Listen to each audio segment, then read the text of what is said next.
इस कहानी से हमें 5 महत्वपूर्ण बातें सीखने को मिलती है। जो मनुष्य को इन 5 बातों को याद नहीं रखता वह हमेशा गरीब रहता है। पहला नंबर है जो हिम्मत और साहस। जो व्यक्ति अपनी मेहनत और साहस से काम करता है वह कभी भी गरीब नहीं रहता। दूसरा नंबर है जो बुद्धि और सोच। बिना सोचे समझे काम करने से हमेशा ही नुकसान होता है। बुद्धि और विवेक से किया गया काम हमेशा ही सफल होता है। तीसरा नंबर जो है प्रयास और समर्पण। जो समय के साथ बदलता नहीं है और प्रयास नहीं करता वह हमेशा गरीब बना रहता है। चौथा नंबर जो है आत्मनिर्भरता। जो व्यक्ति दूसरों पर निर्भर रहता है वह कभी भी समृद्धि को नहीं पा सकता। पांचवा नंबर जो है स्त्री का सम्मान। जिस घर में स्त्री का सम्मान नहीं होता है वह कभी समृद्धि नहीं आ सकती। कहानी का संदेश यह है कि विवेक, धैर्य और सही सोच से ही कोई भी व्यक्ति अपनी गरीबी को समाप्त कर सकता है और समृद्धि की ओर बढ़ सकता है। Bye bye, take care. Bablu study IQ को चैनल सब्सक्राइब करें, लाइक करें, कमेंट करें, शेयर करें। कभी आपने सोचा है कि कुछ लोग जीवन भर मेहनत करते हैं फिर भी गरीबी का सामना करते हैं, जबकि कुछ ऐसे होते हैं जो बिना ज़्यादा मेहनत किए बिना सफलता और समृद्धि की ओर बढ़ते जाते हैं। क्या सच में किसी की किस्मत ही इतनी खराब होती है या फिर कुछ और कारण होता है जो हमें अपनी स्थिति को बदलने से रोकता है? नमस्कार दोस्तों, स्वागत है आप सभी का आपके अपने चैनल बबलू स्टडी IQ पर। तो चलिए बिना किसी देरी किए बिना आगे इस कहानी की ओर बढ़ते हैं। बहुत समय पहले की बात है। एक गांव में रामलाल नाम का एक व्यक्ति रहता था। जो गांव में एक साधारण सा किसान था, अपनी झोपड़ी में रहता था। उसकी झोपड़ी कच्ची दीवारों और छप्पर से ढकी हुई थी जो हर बार बारिश में टपकती थी। 5 जवान बेटे, जिनमें से कोई भी काम नहीं करता, पूरे दिन इधर उधर घूमते रहते। रामलाल सुबह के खेतों में काम जाता और रात को घर लौटता और खाना बनाकर खाता। जब रामलाल थका हुआ घर लौट रहा होता है तो एक पास में बूढ़ी औरत और उसे दादी कहकर बुलाते थे। रामलाल की हालत देखकर कुछ सोचने लगी। रामलाल, बूढ़ी औरत ने धीमी लेकिन ठोस आवाज़ में कहा, तू दिन भर मेहनत करता है लेकिन तेरी हालत कभी नहीं बदलती। तेरे बेटे इतने बड़े हो गए हैं फिर भी तुम्हें ये सब करना पड़ता है। क्या कभी सोचा है क्यों? रामलाल गहरी सांस ली और अपनी आंखों में भरी थकान को छुपाते हुए कोशिश की। और दादी, क्या करूं? मेरी किस्मत में यही लिखा है। बेटों को भी समझाया लेकिन हमारे पास ना तो साधन है ना ही कोई उम्मीद। दादी ने कुछ देर सोचा फिर कहा, बेटा, तेरे 5 बेटे हैं, कम से कम किसी एक की शादी करवा दो। जो बहू घर आएगी शायद घर में कुछ रौनक आ जाए। बहू का आना घर को बांधता है और औरतें घर को संवारती भी हैं। शायद तुम्हारी ज़िंदगी में कुछ बदलाव आ जाए। रामलाल गहरी नज़रों से दादी की ओर देखा और बोला, दादी, मेरे बड़े बेटे की शादी तो बहुत पहले ही हो चुकी थी लेकिन ससुराल से कभी वापस ही नहीं आया और हमारे पास ना तो साधन था कोई ना उसे रखने की कोई व्यवस्था।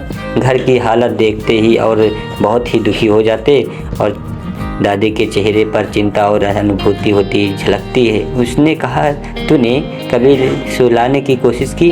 रामलाल ने सिर झुकाते हुए कहा, कैसे लगता दादी, मेरे पास ना पैसा ना कपड़े और ना घर का कोई सामान, क्या लेकर जाता वहाँ? उसकी ससुराल वाले गरीबी का मजाक उड़ाते। दादी ने थोड़ी देर तक सोचा फिर उसने अपनी लाठी संभाली और कहा, रामलाल, चिंता मत करो, मैं तेरी मदद करूँगी। कल सुबह रवि को मेरे पास भेज देना, उसे मैं कपड़े दूंगा और थोड़ा सा सामान भी दूंगा। वह अपनी पत्नी को लाकर घर में एक नया जीवन दे सकता है। रामलाल की आंखों में कोई थोड़ी सी उम्मीद जाग गई। वह बोला, दादी तुम तो भगवान हो, लेकिन मेरी किस्मत को बदलना इतना भी आसान नहीं है। क्या वह लड़की इस हालत में इस घर में रह पाएगी? और मुस्कुराते हुए कहा, बेटा किस्मत मेहनत और समझदारी से बदल जा सकती है, और बाकी मैं तो संभाल ही लूँगा। बहू आएगी तो घर में थोड़ा रौनक ज़रूर ही होगी, बस तू हिम्मत मत हारना। रामलाल ने सिर हिलाया और दादी के सामने कृतज्ञता से प्रकट करते हुए कहा। सुबह सुबह रवि को बुलाकर रामलाल ने की सारी बातें बताई, और लेकिन फिर भी तैयार हो गया। वह अपनी पत्नी को दादी से और कपड़े और थोड़ा सामान दादी के घर चला गया। रवि, जो अक्सर अपने घर की गरीबी और संघर्ष को देखता, आज कुछ अलग महसूस हो रहा था। उसने अपने पिता से सुना, बूढ़ी औरत ने उसे अपनी पत्नी को ससुराल से लाने के लिए कपड़े और सामान दी, लेकिन रवि का दिल थोड़ा सा घबराया हुआ था। वह सोच रहा था, क्या मेरी पत्नी सच में इस घर में खुश रहेगी?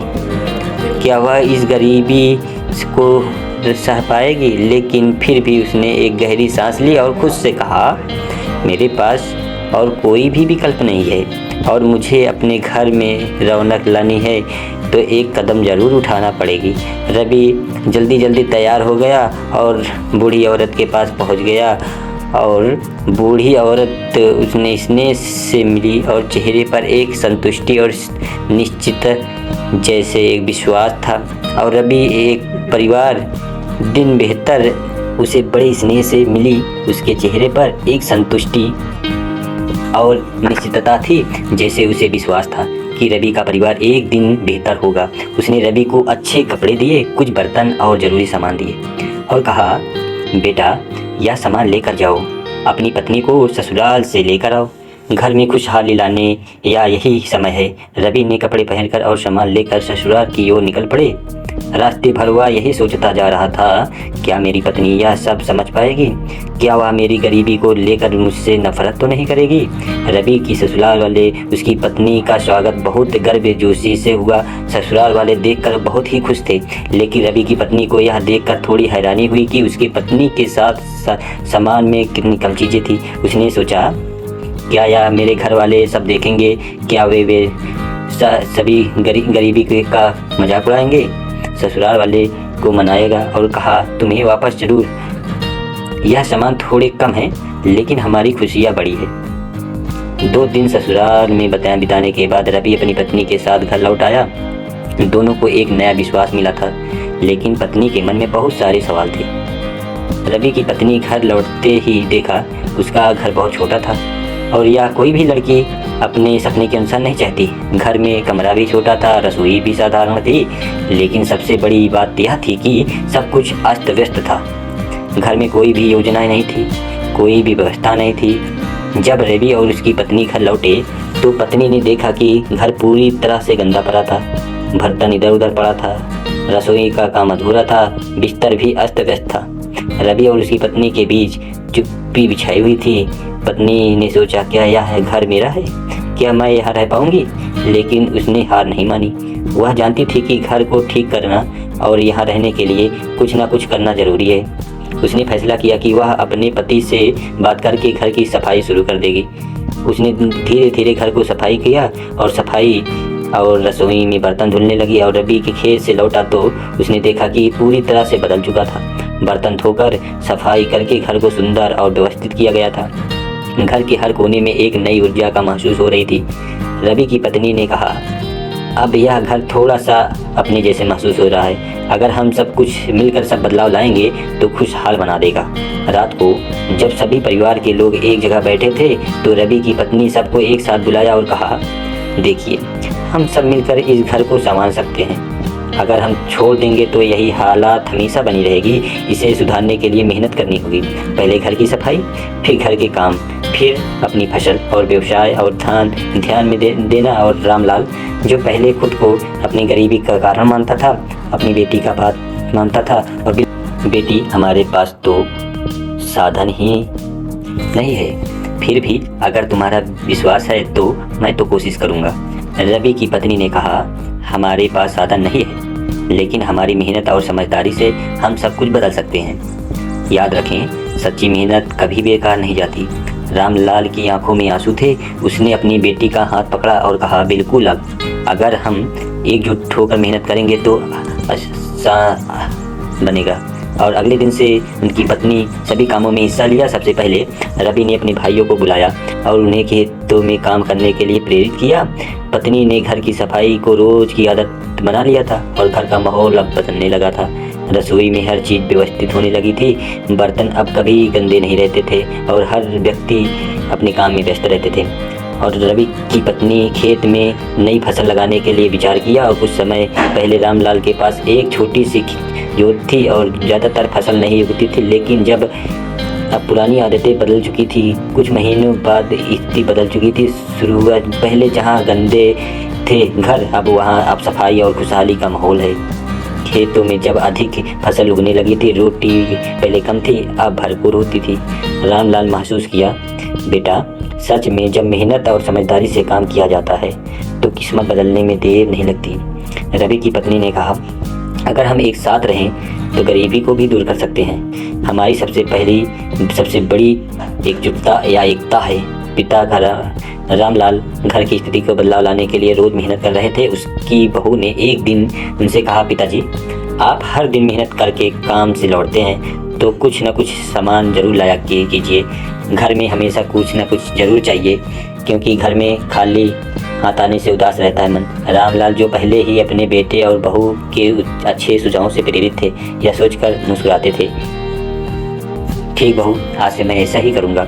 रामलाल हर रोज काम से लौटते ही कुछ न कुछ कभी वह जरूर चीज़ें लाते थे। कभी कोई छोटा सा तोहफा। घर में चीज़ें बढ़ने लगी और सबको अच्छा महसूस होने लगा। लेकिन एक दिन वह बिना किसी सामान के लौटे। बहू ने देखा और पूछा, पिताजी, आज आप कुछ लेकर नहीं आए? रामलाल थोड़ा परेशान होकर बोले, आज कुछ नहीं मिला बहू, बस यह मरा हुआ सर्फ ही मिला, या ले आए। रामलाल सर्फ को एक कोने रख दिया और जाकर खाने लगा। उसकी बहू सोचने में पड़ गई, आखिर इस मरे हुए सांप को क्या काम है। इस